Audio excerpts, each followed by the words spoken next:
Class 12 को केमिस्ट्रीको important न्युमेरिकल्सहरू र अरू अन्य भिडियोजहरू कन्टिन्युसली बनाइरहेका छौँ। आज हामी यो क्वेसन गर्छौँ। यस्तो खालको क्वेसन पछिल्लो समय एक्जाममा सोधिरहेको छ। सबभन्दा पहिला क्वेसनलाई पढौँ। A chemistry lab boy wasted 1.31 gram Na2CO3 to prepare 250 ml of its decinormal solution। है, यहाँ चाहिँ बोयले के गरेको छ भनेपछि 131 ग्राम अफ Na2CO3 लिएको छ। यसको चाहिँ तपाईको 250 ml अफ डेसिनर्मल सोल्युसन बनाउनका लागि है। यसमा हामीले calculate the actual strength of the solution indicating normality factor. हामीले नर्मालिटी फ्याक्टरलाई इन्डिकेट गरेर यसको चाहिँ सोल्युसनको एक्चुअल स्ट्रेन्थ पत्ता लगाउनु पर्नेछ। Find the volume of water required to be evaporate to make it exactly normal solution. यो सोल्युसनलाई एक्ज्याक्टली नर्मल सोल्युसन बनाउनको लागि कति एमाउन्टमा चाहिँ हामीले तपाईको यो भ्यापरलाई जुन चाहिँ वाटरलाई हुन्छ त्यसलाई इभापोरेट गर्ने त्यो पत्ता लगाउनु पर्नेछ। त्यसैगरी हामीले calculate the mass of oxalic acid crystal required to neutralisations the solution completely. अब यो सोल्युसनलाई कम्प्लिटली न्युट्रलाइजेसन गर्नका लागि हामीलाई अक्जालिक एसिडको कति मास चाहिन्छ त त्यो चाहिँ हामीले पत्ता लगाउनु पर्नेछ। अब यो न्युमेरिकललाई तपाईहरुले स्क्रिनशट लिनु होला र यसमा म गर्ने कोसिस गर्दैछु यसलाई चाहिँ। यहाँ चाहिँ सबभन्दा पहिला चाहिँ हाम्रो सबभन्दा पहिला यो कुराहरुमा ध्यान दिउँ है। यहाँ हामीलाई के भनेको छ भने a chemistry lab boy weighs 1.31 gram Na2CO3 to prepare 250 ml of its decinormal solution भनेको छ है। डेसिनर्मल सोल्युसनको नर्मालिटी कति हुन्छ 0.1 n हुन्छ। त्यो हामीलाई सबै थाहा नै छ है। यहाँ चाहिँ हाम्रो weight taken of Na2CO3 weight taken of Na2CO3 कति छ? weight taken of Na2CO3 हामी यहाँनिर हेरौँ है 1.31 ग्राम छ है। कति छ 1.31 ग्राम छ है। यसलाई चाहिँ लेखौँ, यसलाई लेखौँ 1.31 ग्राम है। त्यसैगरी भोल्युम अफ सोल्युसन कति छ? भोल्युम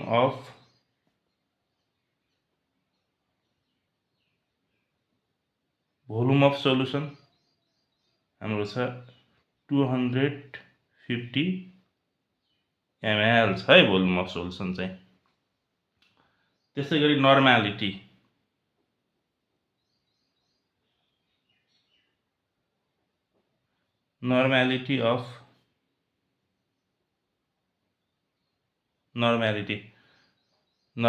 चाहिँ मैले अघि नै भनिसकेँ सोल्युसन इज डेसिनर्मल। त्यो भएको कारणले गर्दा 0.1 n छ नर्मालिटी है।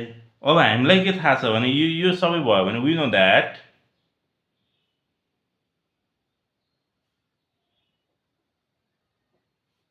हामीलाई एउटा कुरा चाहिँ थाहा छ क्या। हामीलाई के कुरा थाहा छ भने है 1000 ml of 1 n solution of Na2CO3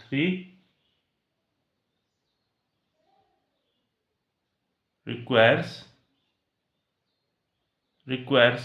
53 gram of Na2CO3 है। अब यहाँनिर हेरौँ है 1000 ml of 1 n solution है of Na2CO3 requires 53 grams of Na2CO3 है। यो हामीले 53 ग्राम्स किन लेखेको? यो चाहिँ Na2CO3 को इक्विभ्यालेन्ट वेट हो क्या है। यो कुरा बुझ्नुपर्छ। यो चाहिँ 53 ग्राम भनेको के हो? Na2CO3 को इक्विभ्यालेन्ट वेट हो। अब यसपछि है यदि चाहिँ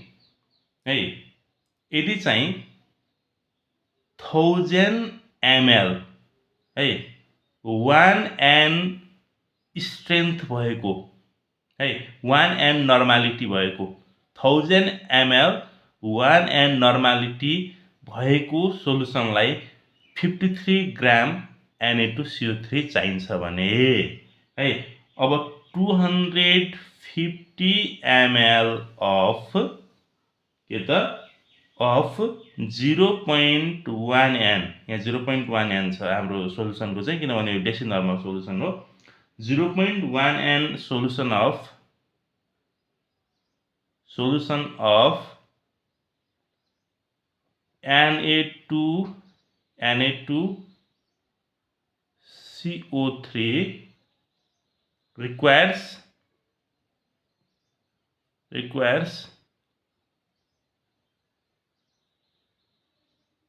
53 into 250 into 0.1 divided by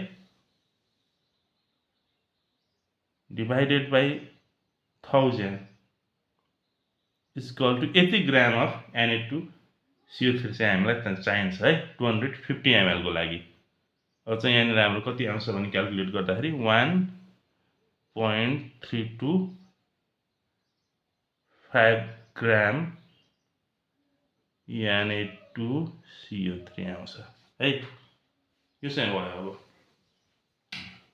अब यसपछि यसको नर्मालिटी फ्याक्टर क्याल्कुलेट गर्दियौं हाम्रो चाहिँ यसको normality factor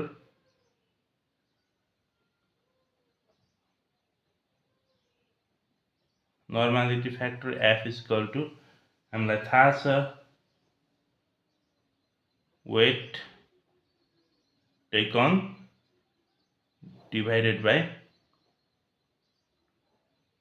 weight to be taken है weight taken divided by weight to be taken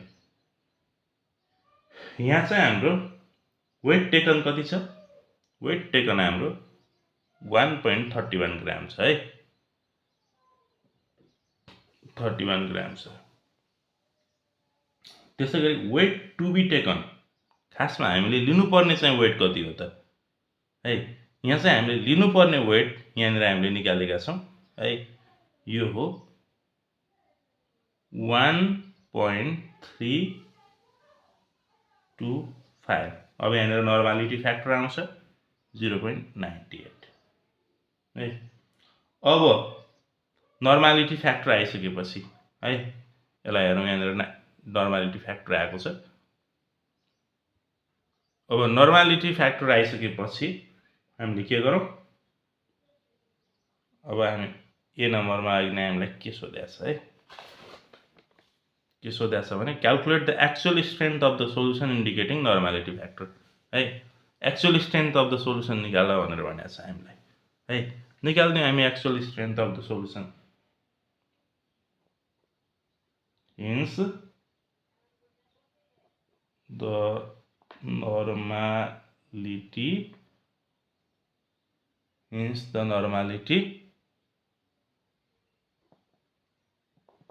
factor to make hence the normality factor to make deci normal solution of 250 ml is 0.98 हामीले निकालेका छौं है 0.98 normality factor चाहिँ हामीले 0.98 निकालेका छौं अब डेसी नर्मल सोलुसनको लागि एक्चुअल स्ट्रेन्थ हाम्रो कति हुन्छ है एक्चुअल स्ट्रेन्थ भनेको n/10 n by के हुन्छ 10 हुन्छ हाम्रो एक्चुअल स्ट्रेन्थ भनेको अब यसो गर्दाखेरि हाम्रो f = कति आछ 0.98 आएको छ सो यहाँनिर चाहिँ हाम्रो आउँछ 0.098 EN चाहिँ आउँछ हाम्रो यहाँनिर है। त्यसपछि बी नम्बरमा के सोधेको छ हेरौँ है। बी नम्बरमा के सोधेको छ भने find the volume of water required to be evaporate to make it exactly normal solution। यसलाई चाहिँ एक्ज्याक्टली नर्मल सोल्युसन बनाउनको लागि हाम्रो कति भोल्युम अफ वाटरलाई इभापोरेट गर्नुपर्छ भनेर सोधिरहेको छ कि यहाँनिर है। यो गरौँ, यहाँनिर गरौँ। हाम्रो W इक्वल टु हामीलाई थाहा छ होइन 1.325 ग्राम है। हामीले लिनुपर्ने वेट अघि हामीले जुन निकालेका थियौँ 1.325 ग्राम। इक्विभ्यालेन्ट वेट हामीलाई थाहा छ 53। नर्मालिटी हामीलाई थाहा छ 1n है। यो चाहिँ हामीले 1n को निकालेको हो नि त हो है। भी निकाल्नु पर्ने छ। V equal to what we know that हामीलाई थाहा छ, एउटा फर्मुला थाहा छ कि हामीलाई है। अब हामी यहाँ गर्छौँ है। n इक्वल टु के हुन्छ W into 1000 divided by E into V। यो V चाहिँ हाम्रो ml मा राख्ने हो है। W कति छ हाम्रो 1.325 छ into 1000 divided by 53 into V गर्ने। अब यो V यता जान्छ। V इक्वल टु के हुने रहेछ त 1.325 इन्टु 1000 है 1000 डिभाइडेड बाई 53। ल यसलाई मैले क्याल्कुलेट गर्छु है। यसलाई मैले क्याल्कुलेट गरिसकेको छु। यसको क्याल्कुलेसन गर्दाखेरि हाम्रो आएको छ 25 ml। हामीले इभापोरेट गर्नुपर्ने भोल्युम चाहिँ कति रहेछ त 25 ml रहेछ। यसरी गर्ने यसलाई। अब चाहिँ हाम्रो सी नम्बरमा के सोधेको छ भने calculate the mass of oxalic acid crystal required to neutralize the solution completely. यो सोल्युसनलाई कम्प्लिटली न्युट्रलाइज गर्नको लागि हामीलाई कति मास अफ के चाहिन्छ अक्जालिक एसिड क्रिस्टल चाहिन्छ भनेर सोधेको छ है। त्यो पनि निकाल्दिउँ। ल सी नम्बरको सल्भ गरौँ। यहाँनिर सबभन्दा पहिला molecular mass of oxalic acid गरौँ है। Molecular mass of oxalic acid. Molecular mass of molecular formula के हुन्छ अक्जालिक एसिडको C2H2O4.2S2O। यो चाहिँ अक्जालिक एसिडको मोलिकुलर फर्मुला है। यसको मोलिकुलर मास आउँछ हाम्रो 126 है। अब यसको इक्विभ्यालेन्ट वेट के गर्ने 126 बाई टोटल चार्ज 2 यहाँनिर आउँछ हाम्रो 63 है। इक्विभ्यालेन्ट वेट मैले पहिला पनि निकाल्न सिकाएको छु, त्यो एकचोटि भिडियोलाई रिपिट गर्नु होला। अब हामीलाई थाहा छ वी नो द्याट है। हामीलाई के थाहा छ अब यहाँनिर हेरौँ है। We know that 1000 ml of 1n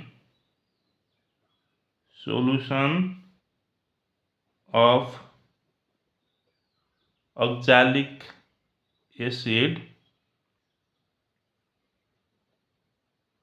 requires 63 माथि निकालेको छ नि त 63 ग्राम of oxalic acid। अब हाम्रो एक्चुअल भोल्युम कति छ 250 ml of 0.1n solution of oxalic acid requires अर्को व्यवस्था गर्ने 63 इन्टु 250 इन्टु 0.1 हाम्रो रियल नर्मालिटी डेसिनर्मल सोल्युसनको। त्यसपछि चाहिँ हामी के गरौँ, 1000 गरौँ है। यसलाई म क्याल्कुलेट गर्छु। यसलाई क्याल्कुलेट गर्दाखेरि हाम्रो आउँछ 1.575 ग्राम अक्जालिक एसिड। यसरी